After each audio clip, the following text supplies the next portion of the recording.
Assalamu alaikum. I'm Badar Adam, lecturer in zoology, Government College of Education, Sakkar. Dear students, previous lectures were about the first year biology, and today we are going to start from the lectures of inter biology. Inter की biology के मुख्तलिफ chapters हैं। जिस chapter की शुरुआत आज मैं करने जा रहा हूँ वो इंटर की बायोलॉजी में एक चैप्टर है जिसका नाम है वेरिएशन एंड जीन। चैप्टर का नाम क्या है? Variation and gene. Variation and gene. तो बेटा इस चैप्टर की डिटेल में जाने से पहले मैं चाहूँगा कि इस चैप्टर के जितने भी टर्म्स हैं हम ज़रा उनको पहले जान लें, क्योंकि टर्मिनोलॉजी हमारी क्लियर होगी तो देन हम इस चैप्टर के बारे में ज़्यादा आसानी से पढ़ सकेंगे और जो मुख्तलिफ लॉज हैं, थेरीज़ हैं या जो भी इस चैप्टर में वर्क है वो हमें समझ में आएगा। तो मैंने शुरुआत की है इस चैप्टर की मुख्तलिफ टर्म्स से। So the first one term is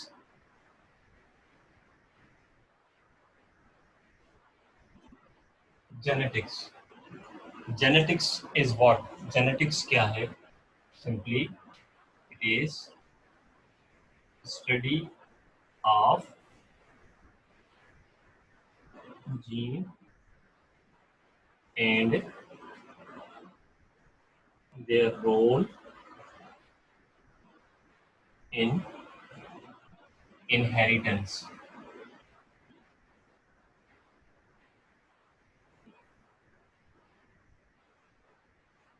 gene क्या है और उसका इनहेरिटेंस में रोल क्या है।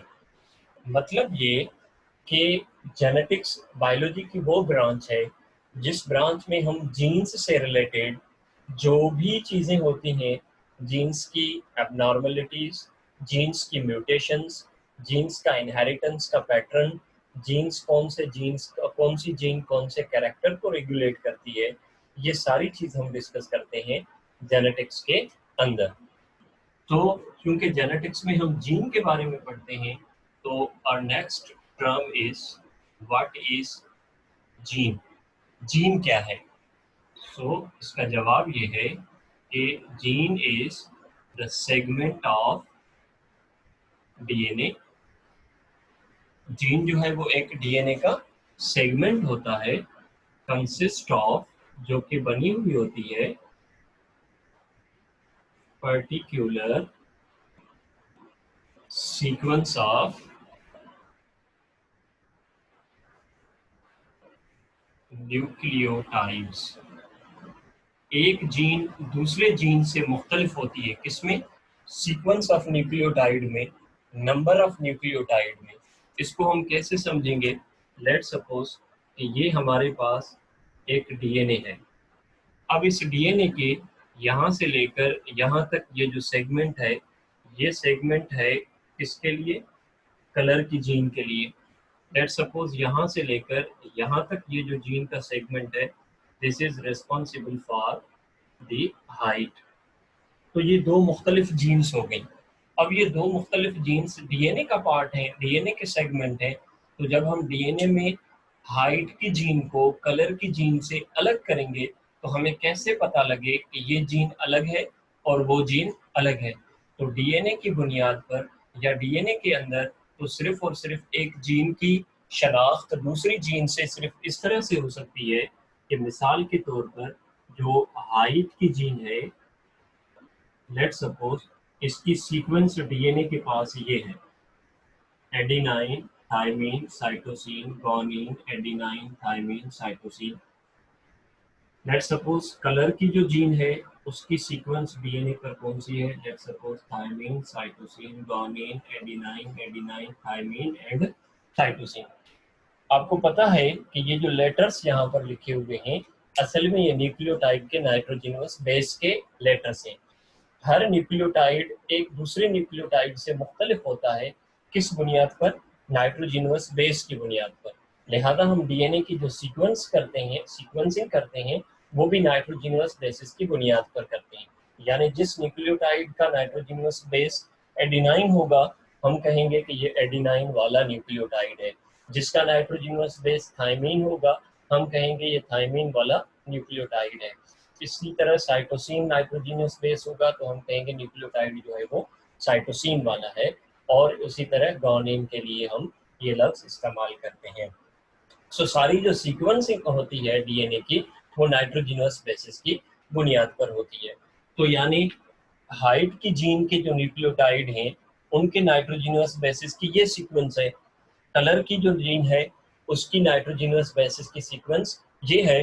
तो हमें पता लगता है यहाँ पहले नंबर पर एडिनाइन है, यहाँ पहले नंबर पर थायमीन है। तो इस हिसाब से ये सीक्वेंस चेंज हो गई। तो सीक्वेंस के चेंज होने की वजह से ये दोनों जीन्स जो हैं वो एक दूसरे से अलग अलग हैं। अब हमारे पास जो जीन्स होती हैं, वो हर ऑर्गेनिज्म में ये जीन एक से ज्यादा फॉर्म में भी मौजूद हो सकती है। लेकिन याद रखने की बात यह है कि हर ऑर्गेनिज्म के पास एक जीन के ज्यादा से ज्यादा दो फॉर्म होंगे। लेट्स सपोज कि मेरे पास ये दो पेन है। एक पेन है जिसका कलर है ब्लू और दूसरा पेन है जिसका कलर है ब्लैक। तो ये दोनों पेन्स का काम जो है वो लिखना है। सो इन दोनों का काम लिखना, ये कैरेक्टर है। लेकिन जब मैं इस पेन से लिखता हूँ तो राइटिंग इज ब्लू, और जब मैं इस पेन से लिखता हूँ तो राइटिंग इज ब्लैक।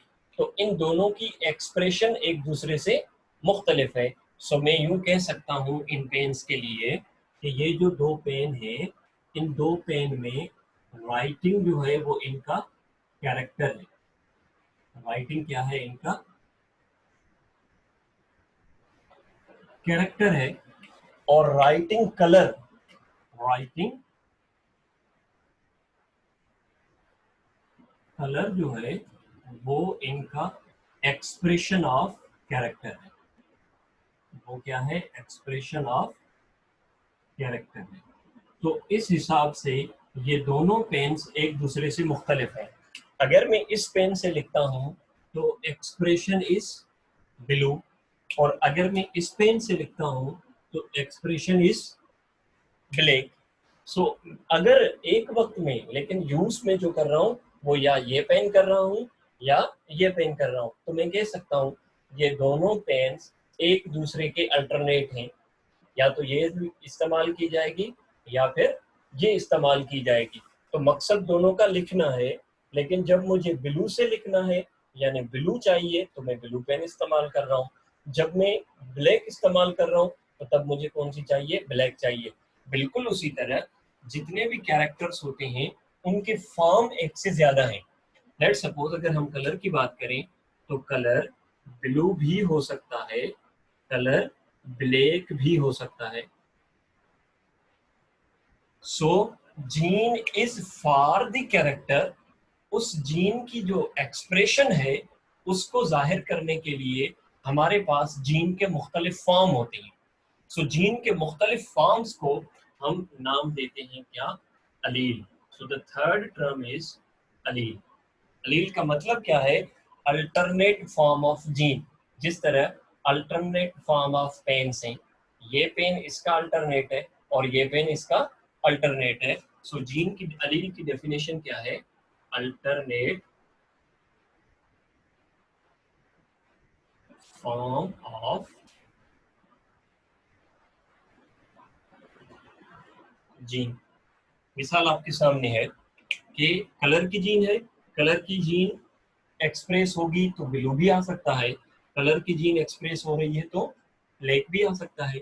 बिल्कुल उसी तरह हाइट की अगर हम बात करें तो हाइट जो है वो टाल भी हो सकती है और डिवार्फ भी हो सकती है। तो लेट सपोज हाइट की जीन को हम जेनेटिक्स में लेट सपोज जाहिर कर रहे हैं एज के साथ। तो दिस इज द जीन। अब ये एज जीन जो है वो टाल हाइट एक्सप्रेस कर रही है या डिवार्फ हाइट एक्सप्रेस कर रही है, तो हम क्या करेंगे? एच को दो फॉर्म में लेंगे, एच कैपिटल और H small. H capital shows the tall form of height, और H small shows dwarf form of height। उसी तरीके से हम ये लफ्ज भी इस्तेमाल कर सकते हैं। हाइट के लिए हमने जीन ली है T, लेटर कौन सा लिया है? T। तो T refers to the tall और small t refers to the dwarf। और मोस्टली हम क्या करते हैं जेनेटिक्स में, जो लेटर लेते हैं एक ही जीन का वो सेम लेते हैं, उसका केस जो है वो अलग अलग हम बयान करते हैं, ताकि लेटर सेम रखने का मकसद ये होता है कि इस जीन का कैरेक्टर वही है लेकिन एक्सप्रेशन जो है वो उसकी अलग अलग है। सो लेटर मैंने ये देखें यहाँ पर सेम रखा है, टाल फॉर टी कैपिटल फॉर टाल, टी स्मॉल फॉर डिवार्फ। हालांकि टी स्मॉल का डिवार्फ की डेफिनेशन में स्पेलिंग में यूज नहीं है, लेकिन असल मकसद ये है कि ये दोनों एक दूसरे के क्या हैं, अल्टरनेट फॉर्म है। सो हमारे पास जो जीन के अल्टरनेट फॉर्म होंगे हम उन्हें क्या नाम देंगे? अलील। इसकी दूसरी मिसाल मैं दे देता हूँ, मे बी वो हमें आसानी से समझ में आए। लेट सपोज हमारे के पास एक जीन है, वो जीन एक्सप्रेस करवाती है किसको? ब्लड ग्रुप को। अब हमें पता है कि ब्लड ग्रुप जो है वो मुख्तलिफ टाइप्स के हैं। ब्लड ग्रुप हमारे पास ए भी है, ब्लड ग्रुप हमारे पास ए बी भी है, और ब्लड ग्रुप हमारे पास बी भी है, और ब्लड ग्रुप हमारे पास ओ भी है। तो अगर हमारे पास ब्लड ग्रुप ए है तो जीन का जो फॉर्म होगा वो कौन सा होगा? ए। अगर हमारा ब्लड ग्रुप बी है तो जो जीन का फॉर्म होगा वो कौन सा होगा? बी होगा। और अगर हमारे पास ब्लड ग्रुप ओ है तो जीन का जो फॉर्म होगा वो आई होगा। यूं हमारे पास अगर ब्लड ग्रुप ए बी है तो जीन के यहाँ पर दोनों फॉर्म मौजूद होंगे, जरूरी है।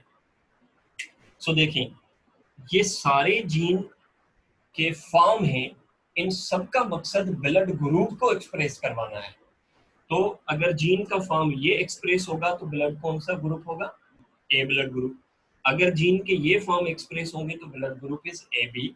अगर जीन का ये फॉर्म एक्सप्रेस होंगे तो blood group is B.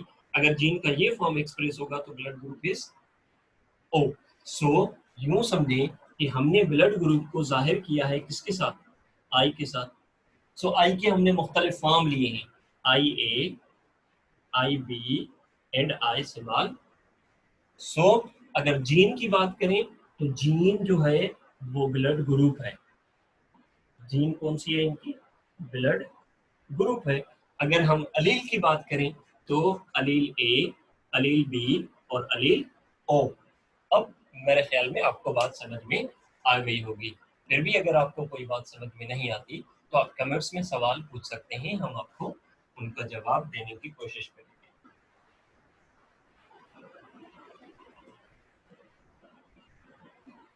Next term is, जो हमारे इसमें इस्तेमाल होता है वो है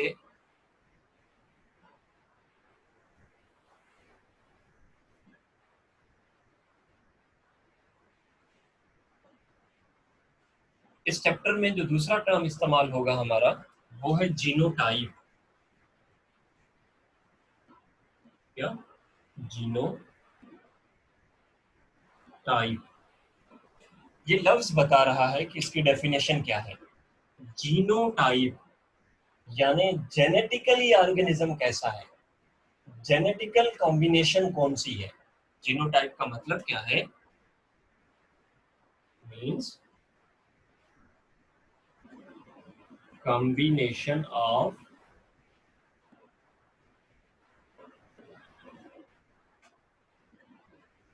genes or alleles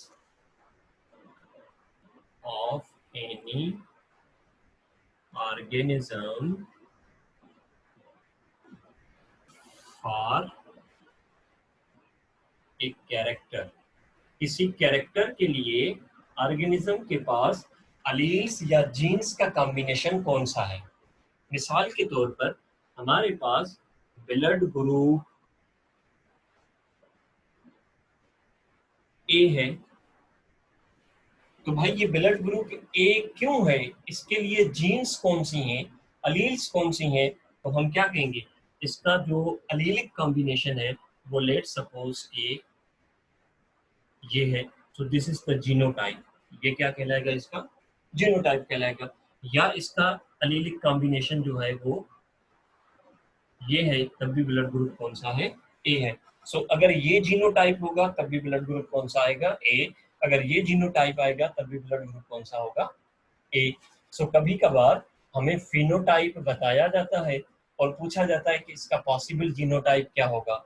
कभी हमें जीनोटाइप दिया जाता है और हमसे पूछा जाता है कि इसका फिनोटाइप क्या होगा। सो अगर जीनोटाइप ये है, जीनोटाइप ये है तो ये उसका फिनोटाइप है। एक सिंपल सी मिसाल, अगर ऑर्गेनिज्म टाल है तो भाई टाल क्यों है, जाहिर सी बात है उसके पीछे कोई ना कोई जीन्स होंगी, जीन्स कॉम्बिनेशन की वजह से वो ऑर्गेनिज्म टाल है। तो मसलन हाइट इज द कैरेक्टर, उस हाइट का फिनोटाइप ये है कि ऑर्गेनिज्म फिजिकली टॉल है।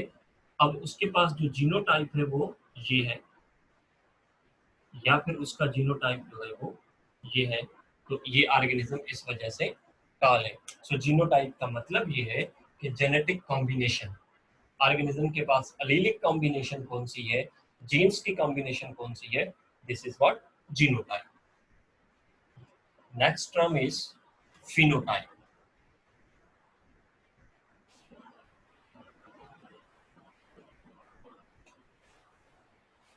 Term number 5 is phenotype.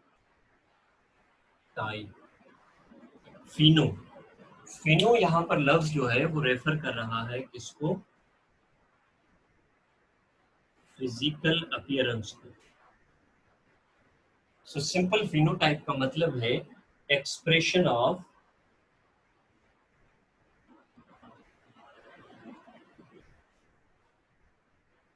Character,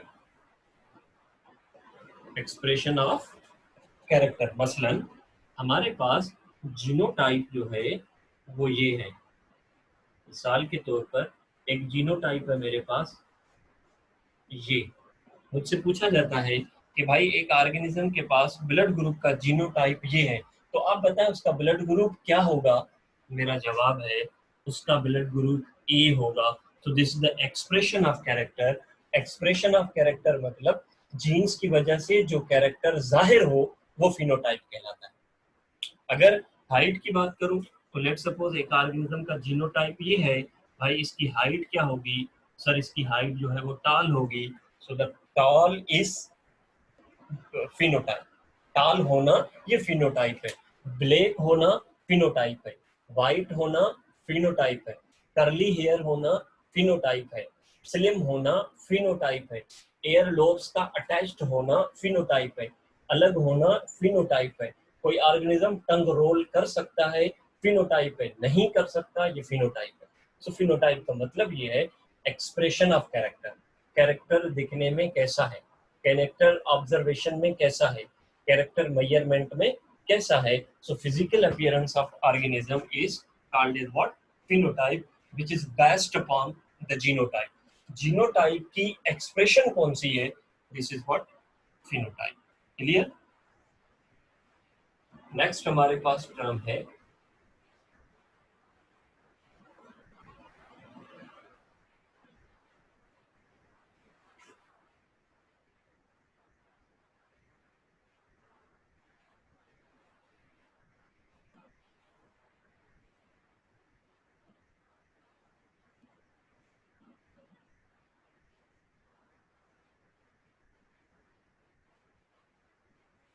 next term is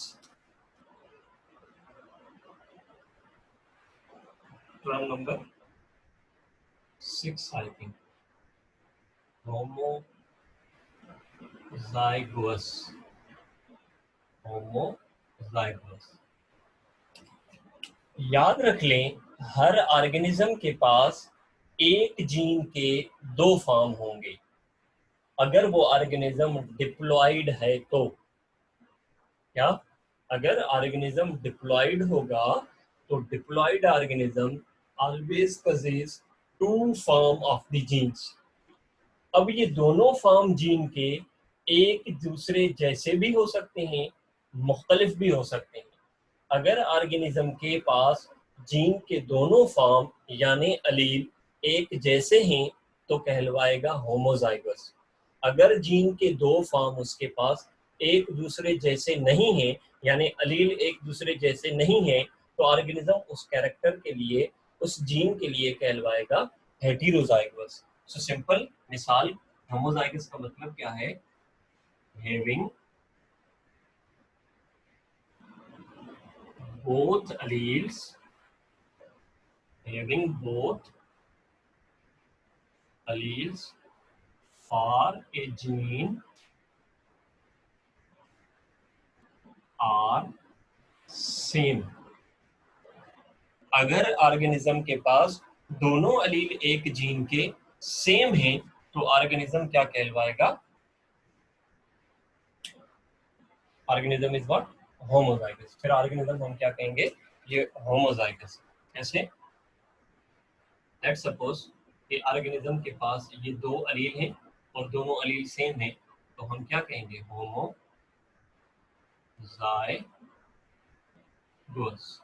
organism is what? Homozygous. और अगर इसका दूसरी मिसाल भी इसकी हो सकती है कि अगर ये दोनों अलील इस तरह हैं तब भी ऑर्गेनिज्म क्या कहलवाएगा? होमोजाइगस, बिकॉज दोनों अलील उसके क्या हैं? सेम है। काफी सारे एग्जांपल्स इसके हो सकते हैं। लेट्स सपोज ये है, दोनों अलील सेम है फिर भी ये होमोजाइगस। अगर दोनों अलील ये हैं तब भी होमोजाइगस। अगर दोनों अलील इसके इस तरह के हैं तब भी होमोजाइगस। नेक्स्ट टर्म है हमारे पास 7th number, heterozygous. Heterozygous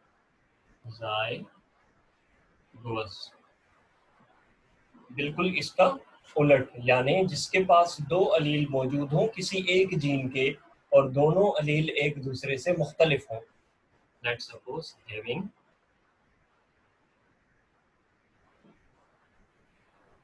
contrasting. Contrasting का मतलब क्या है? सेम, मुख्तलिफ। कंट्रास्टिंग का मतलब क्या है? मुख्तलिफ, यानी जो सेम ना हो। Having contrasting alleles of a gene, यानी जिसके पास जीन के दोनों अलील जो हैं वो सेम ना हो। मिसाल क्या होगी इसकी? लेट्स सपोज एक कैपिटल टी वाला अलील है और दूसरा स्मॉल टी, यानी एक टाल हाइट का अलील है और एक डिवार्फ हाइट का अलील है तो ये क्या कहलवाएगा? हेटेरोजाइगस। यूं दूसरा है हमारे पास ब्लड ग्रुप ए की, अगर हम ब्लड ग्रुप वाले अलील की बात करें तो ये भी हेटेरोजाइगस। एक ब्लड ग्रुप ए है और दूसरा ब्लड ग्रुप बी है, ये दोनों अलील मुख्तलिफ हैं तब भी ये हेटेरोजाइगस। यूं ये भी हेटेरोजाइगस, ये भी हेटेरोजाइगस और ये भी heterozygous. So very easy. If both alleles for the same gene are same, homozygous. Both alleles are not same of a gene, then organism is heterozygous. अब दूसरा टर्म है हमारे पास डोमिनेंट। डोमिनेंट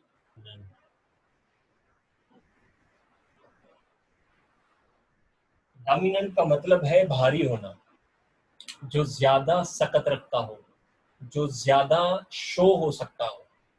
अब एक जगह है, एक जगह पर एक ऐसा आदमी मौजूद है जो असर रसूख वाला है, दूसरे वो लोग मौजूद हैं जो असर रसूख वाले नहीं हैं। तो असर रसूख वाले आदमी को कहेंगे हम डोमिनेंट, और जो असर रसूख नहीं रखते, जिनका असर रसूख नहीं है, हम कहेंगे वो रिसेसिव है। बिल्कुल उसी तरह जो डोमिनेंट वाला टर्म है वो इस्तेमाल ही तब होगा जब एक जीन के दो मुख्तलिफ अलील हों। अगर सेम अलील मौजूद हो तो उनकी एक्सप्रेशन तो सेम होगी, फिर डोमिनेंट रिसेसिव का कॉन्सेप्ट तो होगा ही नहीं। अगर दो अलील मुख्तलिफ मौजूद हैं लेकिन जीन उनकी सेम है तो उन दोनों अलील में जिसकी एक्सप्रेशन जाहिर हो वो डोमिनेंट कहलवाएगा, और जिसकी एक्सप्रेशन जाहिर ना हो वो रिसेसिव कहलवाएगा। डोमिनेंट का मतलब क्या है, डेफिनेशन क्या है इसकी? allele which shows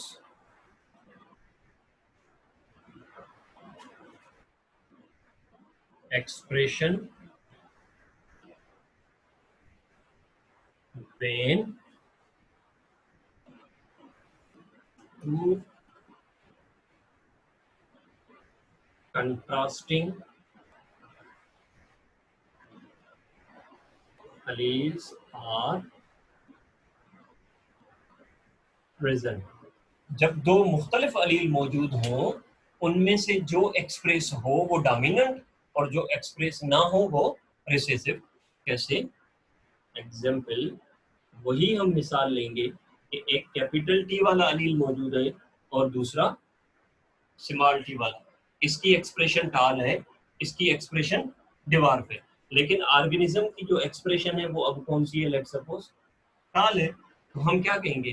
टाल is dominant and small dwarf is recessive. So ये क्या कहलाएगा?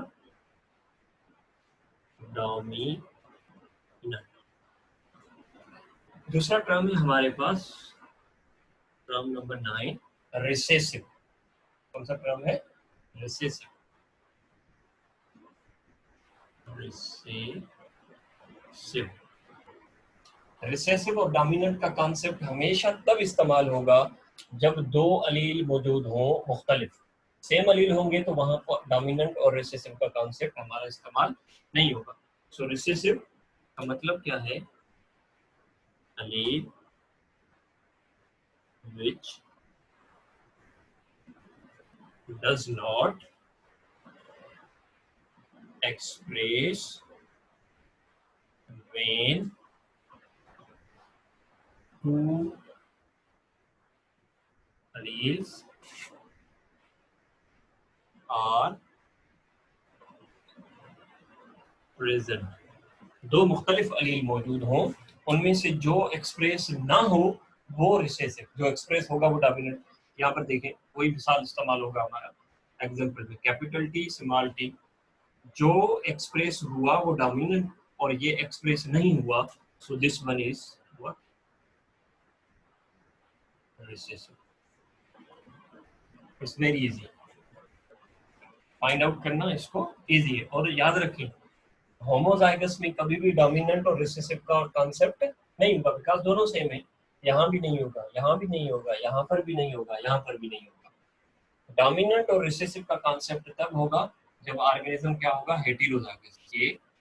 ये और ये, ठीक है ना। अब इसके लिए एक और फॉर्म है।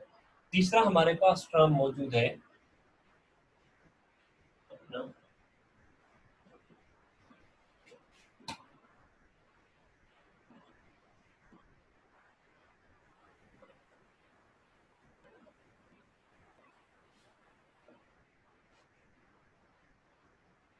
third term is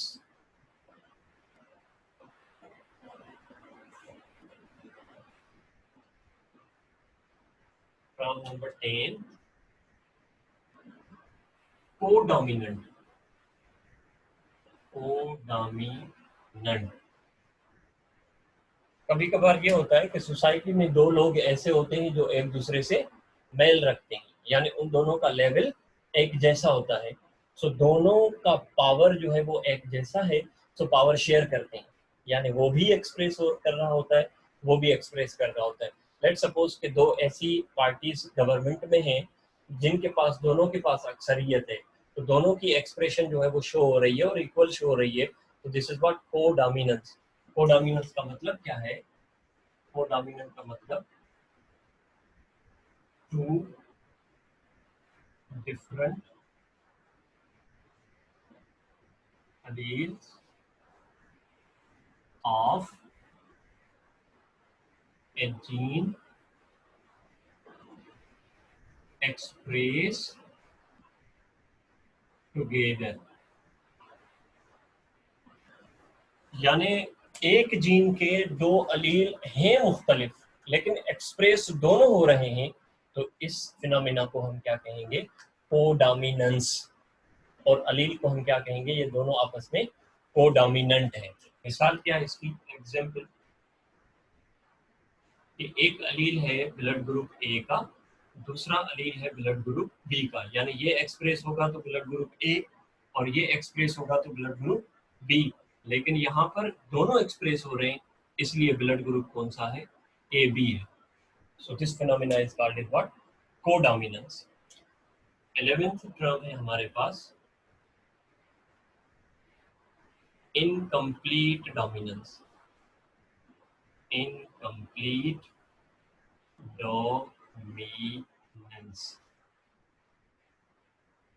incomplete dominance का मतलब ये है कि डोमिनेंसी है लेकिन पूरी नहीं है, थोड़ी सी एक्सप्रेशन जो है वो एक अलील की जाहिर हो रही है और दूसरे अलील की जो है वो बिल्कुल एक्सप्रेशन जाहिर नहीं हो रही। सो इनकम्प्लीट डोमिनेंस का मतलब ये है कि दो अलील मौजूद हैं, जो एक्सप्रेशन है वो उन दोनों के दरमियान में है, तो इस फिनोमेना को हम क्या कहेंगे, कोडोमिनेंस का मतलब कहेंगे। Means when two alleles show intermediate expression। कौन सी एक्सप्रेशन शो करें, इंटरमीडिएट एक्सप्रेशन शो करें, तो हम क्या कहेंगे, ये कोड इनकम्प्लीट डोमिनेंस। मिसाल, एग्जांपल, कि हमारे पास एक ऐसा ऑर्गेनिज्म है जिसके पास एक अलील है जिसका नाम है R1, उसके पास दूसरा अलील है जिसका नाम है R2। R1 की जो एक्सप्रेशन है वो लेट सपोज की है रेड, और R2 की जो एक्सप्रेशन है वो है वाइट। अब होना ये चाहिए कि इस ऑर्गेनिज्म का कलर या तो रेड हो या वाइट हो, लेकिन इसकी एक्सप्रेशन जो है वो रेड भी नहीं है, वाइट भी नहीं है, expression is let's suppose pink, यानी ये दोनों के दरमियान में है। So this is called as what, incomplete dominance.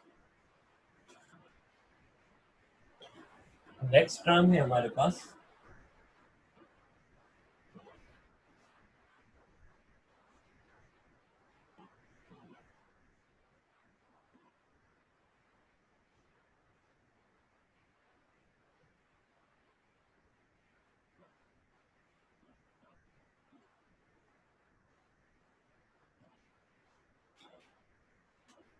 next term is term number 12।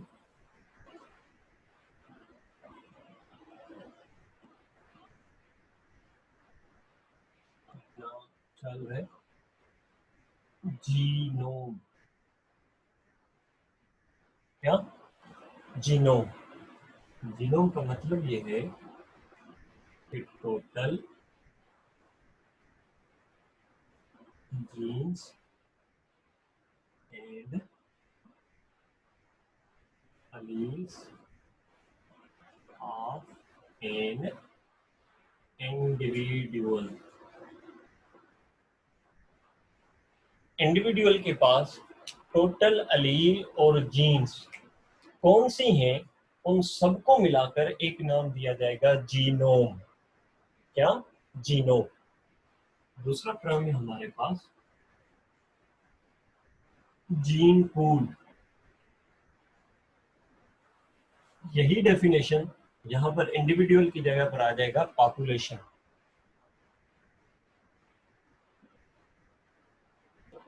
Total genes and alleles of a population।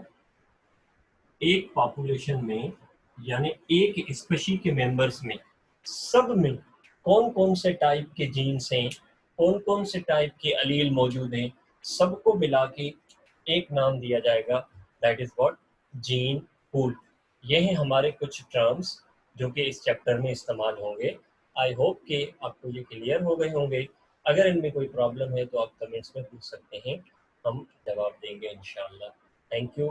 Next lecture में इंशाल्लाह हम इस चैप्टर की डिटेल के साथ मिलेंगे। Thank you.